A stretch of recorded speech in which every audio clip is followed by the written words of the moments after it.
Class is in session. Hey guys, Matt here from the 13th grade, the grade they never taught you in school, where we talk about everything money. Today we're going to be talking about 5 ways to fund your emergency fund. Now we've created another video on building an emergency fund, the who, what, why, where, when. This one we're going to be talking about 5 different ways on how to do it a little more in depth. That video will be in the link in the description below. The first way we're going to start to fund our emergency fund is by creating a monthly budget. I have a video in the link in the description below on creating a monthly budget with a free download. I encourage you to download that, fill it out, and this is where you'll be able to see where you're spending in excess.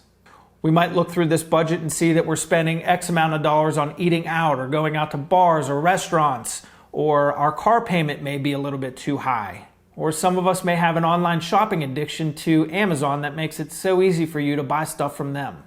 But this is really the roadmap where we're going to see that, okay, we can knock our eating out habits down, we can cut them completely. So we spent, let's say, $250 a month on eating out.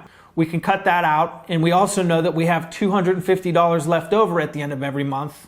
What are we left with? $500 that we know that we can start to build our emergency fund of $1,000 with, so we'll take 2 months to get there. But the first step is go through your budget and see where you can cut back your expenses. In my case, I sold my car. That was a $300 car payment. Paid cash for another car. That way I had that $300 left over every single month to use for building my emergency fund. If you guys like where I'm heading with this video, hit that like button and subscribe to my channel for more videos to help you build your financial success. The next way that you can use to start to build your emergency fund is to sell anything that you see laying around your house that you don't necessarily need. Right now I'm looking around my house, I see a bicycle, some old video gear, a guitar amp. Actually, those are in my classroom, but I'll say they're in my house. But you could go through anything you have that may be worth even $50, $100. Post them to OfferUp, Craigslist, Facebook Marketplace. Get them out the door, get to that $1,000 emergency fund as soon as possible, and you can sell things pretty easily nowadays to get there. The next way to save for your emergency fund is couponing. I know this may sound kind of old school, and it may be, but everybody just takes their Sunday paper and throws it out without really looking through it. Even if you don't use coupons, you can find out where sales are. You can find coupons for other things that may save you $1, $2. Even if you save $10 a week, how much is that in a month? $40. You're $40 closer to that $1,000 emergency fund. Not only do we have physical coupons, but we can also find coupons online, or we can use Groupon for things such as oil changes or a restaurant that we may want to try out, and we can do that by saving a few dollars. We can always also browse for the best prices online. Sometimes you're walking through Home Depot or Lowe's and there's something that you need. Maybe you can find it online just a little bit cheaper. Remember, every dollar counts. Mark Cuban likes to say that your greatest rate of return will be on your own personal spending. So cutting back on your spending or using coupons on what you buy. The next way to get a little closer to building your emergency fund is to start a side hustle. These may range from simple things to a little bit more complex, but if we think about just the basics, we can go cut grass around the neighborhood. We can go deliver pizza on Friday or Saturday nights. We can drive Uber.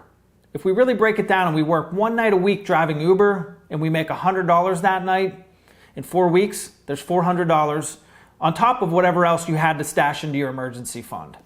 Some other things may be starting a YouTube channel or some type of social media agency. We can talk about some people are good at Google Ads. Some people can even take what they are good at, such as your job. In my case, I'm a videographer, and do side jobs.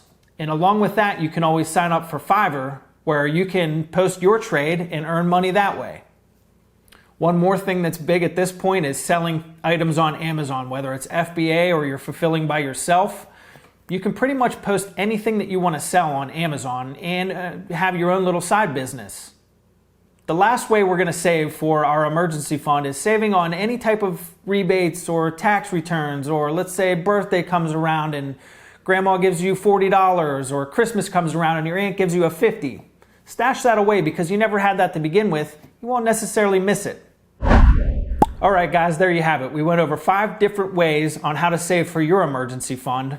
Some of them are kind of broad, but even if you got one tip on how to save an extra $200 a month, you're that much closer to building that $1,000 emergency fund. Again, it's very important to build this emergency fund early in your financial planning days. That way you can stay the course in building your financial success.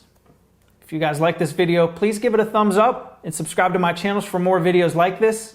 Again, my name is Matt. This is the 13th grade, the grade they never taught you in school, where we talk about everything money. Thanks. Class dismissed.